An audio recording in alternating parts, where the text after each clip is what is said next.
Life in a world that keeps changing. Think that it's progress you're making. Hi everyone, welcome back to my channel.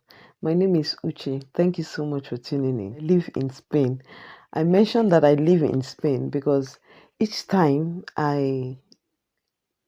people come in contact with my children, the frequently compliments or the frequently asked question or the comment I usually get, from people is like each time they meet my children, it's like, oh wow, they speak English so well. Their tenses are so correct. How did you do it? And even when we did our mom tag, some people were surprised that they even they actually speak English. Okay, so yes, I almost forgot to mention there are just very few people though that have problem with their English Spanish accent. Which I somehow understand, and I will excuse their ignorance. I say ignorance because all of them are Nigerians. That's funny enough, they are Nigerians. And I say ignorance because I believe they are those kind of people that, feel that as soon as you leave the shores of Nigeria, you're supposed to have British accent or American accent, and you know how it is when a child that lives abroad comes on camera and speaks all those British or American accent. Mommy, I need water and stuff like that. There's this thing about it. So, with all these things, I understand, and that's why I said it's ignorance. Because yeah, I'll clear your ignorance a little bit by telling you that Spain is an European country, just the way Nigeria is an African country. Just like the way Nigerians have their indigenous languages, Spain as well have their own indigenous languages. We here, where I live in Barcelona, our language is Catalan. They have various indigenous languages, and their official language is Spanish, just the way the official language in Nigeria is English. Okay, so you find out that apart from the fact that English is a universal language, Spain will have little or nothing to do with English. Okay, so yeah, that said, I hope I'm able to, clarify you somehow why most children that are born in European countries don't have English, British accent, American accent. Please forgive me. English is not my mother tongue. I hope I'm able to clear that. Anyway, that said, I want to discuss with you in this video because a lot of people ask me how I do it, how am I able to do it that my children speak English fluently, even though we live in a non-speaking English country. Okay, if that is something that might or will interest you, please. So the first thing I did is I started early. Start early as when the child is born. Start early because, like I said, I live in Spain, so there is absolutely no way your child will not learn how to speak Spanish. So it is their own language. That is meant to be your child's first and official language.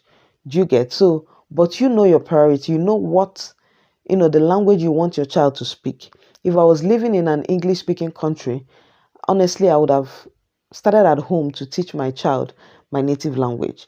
But because this is not an English speaking country and I want my children to speak English, so I started very early before they started school.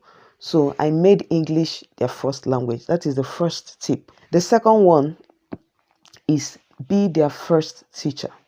In Spain, in Spanish schools, they teach them English. I think from primary one, they start, teaching them English. Okay, but you can't compare it with you teaching your child.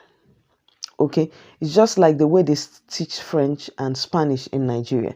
That's the way they teach English. Let it be that when they get to school, it will be like a cross check, more or less, of what you have been teaching them at home. And to be a teacher, to be their first teacher is work. Yes, I understand that. One of my greatest principles in life is when you see something working out, somebody is behind the scenes working hard. Do you understand? When you see something working out very well, it didn't just start working out. Somebody's behind the scenes working really hard. Okay, so when you see a flower blossoming every day, you come in the morning, you see the flowers. Somebody comes in very early in the morning before you come out to water the flowers. Okay, so if you want it, work for it.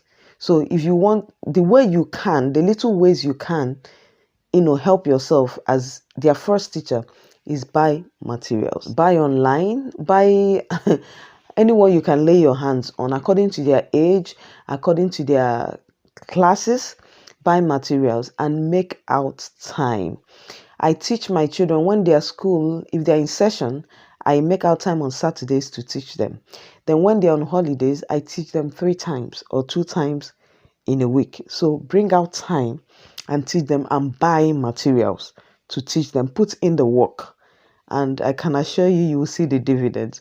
Okay, the third one, which is very, very important, without this third one, if you don't apply this third one, the first and the second one might not necessarily be effective.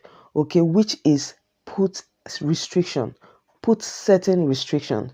For me, what I did was, aside, YouTube, that is in YouTube and Netflix, the local channels that we have here is usually Spanish or Catalan, but you have option on the telly to change the language, to change the language. So I change the languages, just very few that I cannot, but most of their, kids program, I change their languages. So any which way they look the language, they hear the language. Okay, and the next one is putting restriction, especially when they start school, that they can speak any other language outside, but as soon as they come inside the house, it is English language. You know why this tip is very important? This one, that you make English the only language in the house, at least for that beginning, until you capture their tongue. Do you get? Because if the first child goes to school and brings that language home and starts communicating with the second child at home, you find out that the second child will start speaking, Catalan or Spanish from home. And so that will make it a bit difficult for you to get what you want to get. So, but if you make English the house language, the family language, you find out that the child, first of all, will be forced to speak that English to the next child. If you have an only child, what that will do is that it will help in communication. And one thing people fail to understand about language, prove me if I'm wrong, I have tried this and I've experienced it myself. One of the strongest tools in learning a language is communication. When I came to this country, I was at home. I barely went out, apart from maybe when I want to go shopping, when I want to go to offices. So I barely interact with them, except for, when I want to go out. The main people that I talk with are Nigerians, Africans, and I communicate in English. But when I came, there's this series on Teddy that my husband told me that if I want to be very fluent with the language, I should be learning with the TV series. I should put it in subtitle. Then that's actually helped me with understanding, but it didn't help much with my communication. So after watching that, I will not have anybody to speak the Spanish with, apart from the few places I go to. So my spoken Spanish wasn't that okay while I was at home, but immediately I started working. You meet Spanish, you meet India, you meet South America, you meet people from different countries, and the only thing that is common among you is the language. Okay, so you are forced to speak the language. And so when I started working, my spoken Spanish improved from this to this, I can tell you. So one of the greatest tools, if you really want your child to learn this language, is communication. That is why that communication, that family language, is very important. Because, for example, if your child starts school, one of the very common mistake that they make at that time they start school is when they start school, they ask them their names, their age. So when the child goes to school and the teacher, ¿cuántos años tienes?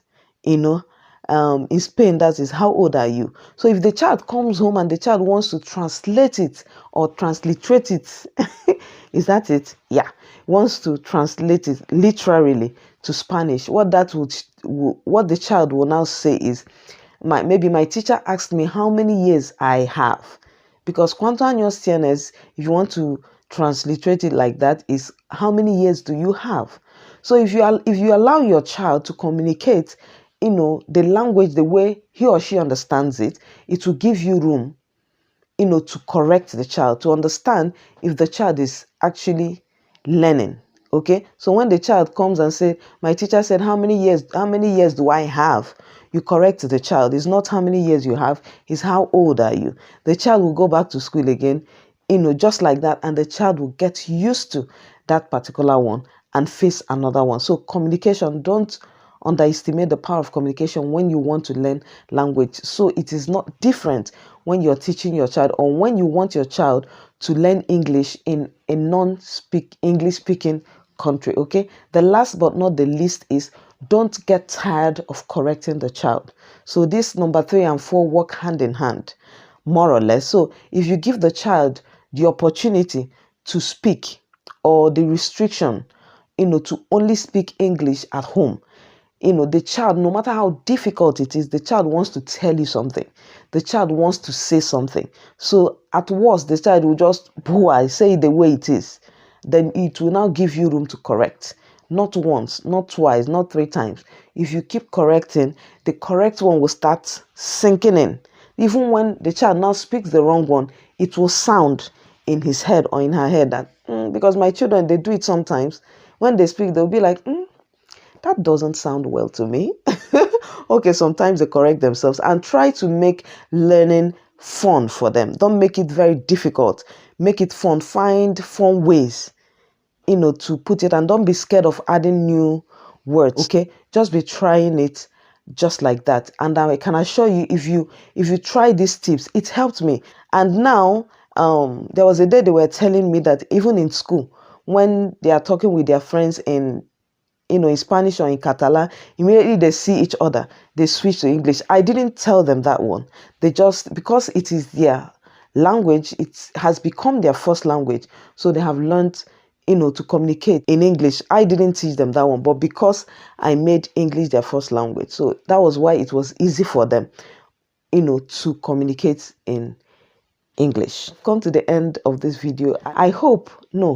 I know that if you try these tips, it's going to help you. Trust me, it's never too late. You can start from anywhere. The most important thing is putting the work, and I can assure you it is going to work. Thank you so much for watching, and I will see you very, very soon in my next one.